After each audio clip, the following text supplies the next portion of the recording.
এদিকে ডোনাল্ড ট্রাম্পের মুখে ফের একবার নরেন্দ্র মোদীর নাম। আমায় নিয়ে খুশি নন প্রধানমন্ত্রী মোদী। তেলের উপর শুল্ক আরোপের কারণে বর্তমানে মোদী আমার উপর অখুশি, এমনটাই মন্তব্য করেছেন আমেরিকার প্রেসিডেন্ট ডোনাল্ড ট্রাম্প। দিন কয়েক আগে ভারতের তাকে খুশি করা গুরুত্বপূর্ণ বলে জানিয়েছিলেন আমেরিকার প্রেসিডেন্ট। রাশিয়ার থেকে তেল কেনা চালিয়ে গেলে আগামীতে ভারতের উপর আরও শুল্ক চাপানোর হুমকি দিয়েছিলেন তিনি। শুল্ক হুমকির পাশাপাশি ভারতের সামনে অ্যাপাচে হেলিকপ্টারের প্রসঙ্গও ঝুলিয়ে রেখেছেন ডোনাল্ড ট্রাম্প। অ্যাপাচে হেলিকপ্টারের জন্য 5 বছর ধরে অপেক্ষা করে আছে ভারত, মন্তব্য করেছেন Donald Trump.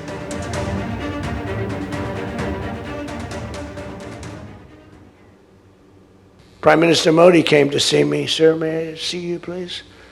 Yes, I have a very good relationship with him. He's not that happy with me because, you know, they're paying a lot of tariffs now because they're not doing the oil, but they are. They've now reduced it very substantially, as you know, from Russia. We're getting rich because of tariffs, by the way. I hope everyone understands that. They hate to report. We're going to have over $650 billion poured into our country or coming in shortly because of tariffs.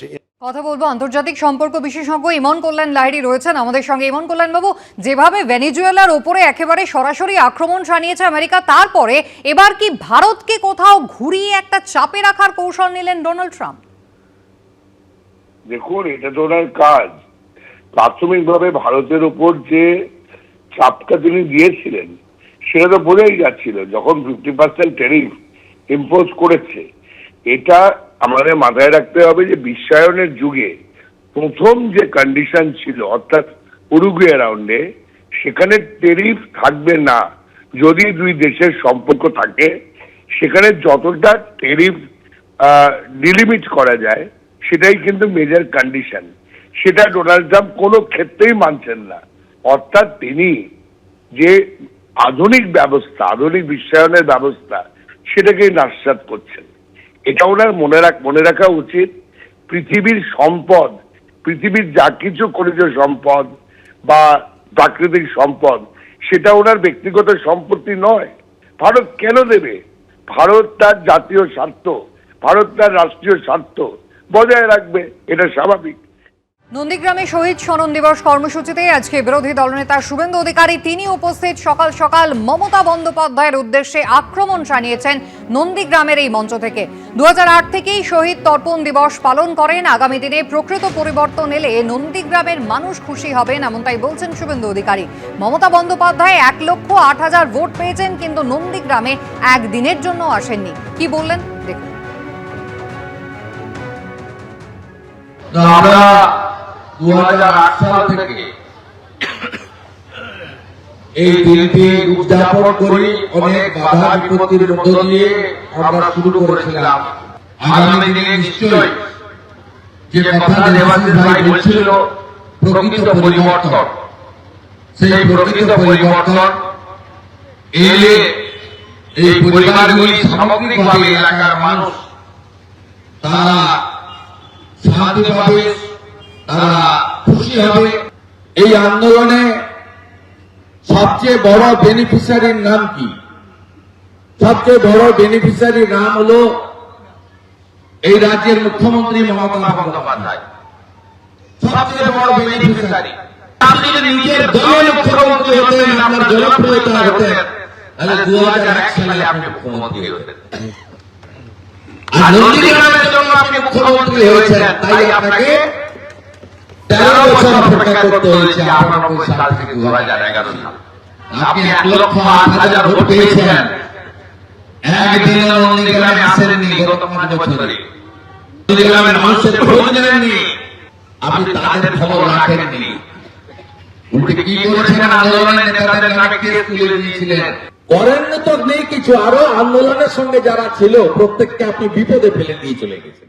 আজ নন্দীগ্রামে শহীদ স্মরণ দিবস পালন করলো তৃণমূল এবং BJP. একদিকে তৃণমূলের পক্ষ থেকে মোমবাতি মিছিল, অন্যদিকে বিজেপির পক্ষ থেকেও আলাদা কর্মসূচি পালিত হয়, যেখানে উপস্থিত ছিলেন বিরোধী দলনেতা শুভেন্দু অধিকারী। তিনি যেভাবে মুখ্যমন্ত্রী মমতা বন্দ্যোপাধ্যায়কে আক্রমণ করেছেন আপনারা শুনলেন, পাল্টা শুভেন্দু অধিকারীকে আক্রমণ করেছেন তৃণমূল কংগ্রেসের মুখপাত্র রিজু দত্ত। বলছেন নন্দীগ্রামের মানুষকে বোকা বানিয়েছেন শুভেন্দু, নন্দীগ্রামের মানুষ চাইছেন শুভেন্দু অধিকারী নামক পাপের থেকে মুক্তি। আর কি বলেছেন শোনাবো।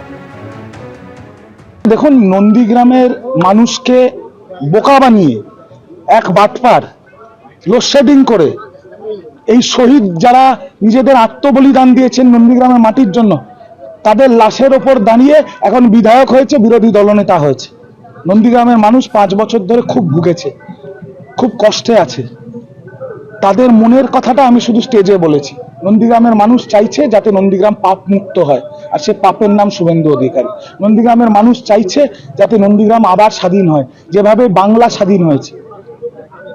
আর আগামী 2026-এর যে বিধানসভা 3 মাস বাদে হবে, সেই বিধানসভায় আমি আপনাকে দায়িত্ব নিয়ে বলছি, নন্দীগ্রামের মানুষ প্রতিজ্ঞাবদ্ধ যে তারা এই বাটপারকে ছুঁড়ে ফেলে দেবে। আপনারা ভাবতে পারছেন আজকে পবিত্র 7ই জানুয়ারি, যেদিন হারমাদরা গুলি করে খুন করেছিল এখানের মানুষকে, আর আজকে যারা খুন করেছিল তাদের গাড়ি করে সিকিউরিটি দিয়ে সিআরপিএফ নিয়ে এসকর্ট করে তাদের সেই খুনিদের নিয়ে এসে শহীদ বেদিতে মাল্যদান করবে।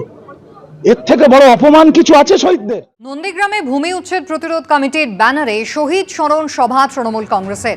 সকালে ভাঙাবেড়া ব্রিজের কাছে মোমবাতি মিছিল করে শাসক দল। মিছিলের পর শহীদ বেদিতে তারা মাল্যদান করেন। স্থানীয় তৃণমূল নেতৃত্বের সঙ্গে ছিলেন দলের মুখপাত্র রিজু দত্ত।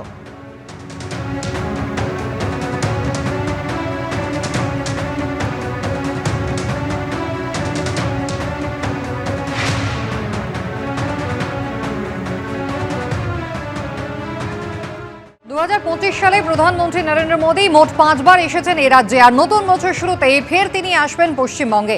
মমতা বন্দ্যোপাধ্যায়ের আন্দোলনের জেরে একসময় যে সিঙ্গুর থেকে কারখানা গুটিয়ে গুজরাটে গিয়েছিলেন রতন টাটা, সেই সিঙ্গুরেই 18ই জানুয়ারি প্রধানমন্ত্রী সভা করবেন। তার আগে 17ই জানুয়ারি মালদার ইংরেজ বাজারে প্রধানমন্ত্রীর সভা।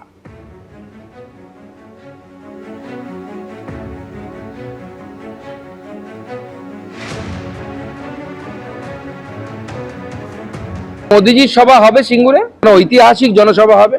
কারণ মনে আছে এই সিঙ্গুরের জমি ছেড়ে টাটা চলে গেছিল, রতন টাটা চলে গেছিল, স্বর্গীয় রতন টাটা, এবং বলে গেছিলেন যে আমি ব্যাড এম ছেড়ে গুড এম এর কাছে যাচ্ছি। রতন টাটা তো ভুল হতে পারে না, দেখো মমতা বন্দ্যোপাধ্যায় ভুল হতে পারে। প্রধানমন্ত্রী আগে হিসাব দিন, তার 14 বছরে ক লাখ কারখানা গোটা দেশে বন্ধ হয়েছে, কতজন শ্রমিক কর্মচ্যুত হয়েছেন, কিভাবে বেকারত্বের হার বেড়েছে। প্রধানমন্ত্রী আগে সেই হিসাব দিন। এবিপি আনন্দ, এগিয়ে থাকে, এগিয়ে রাখে।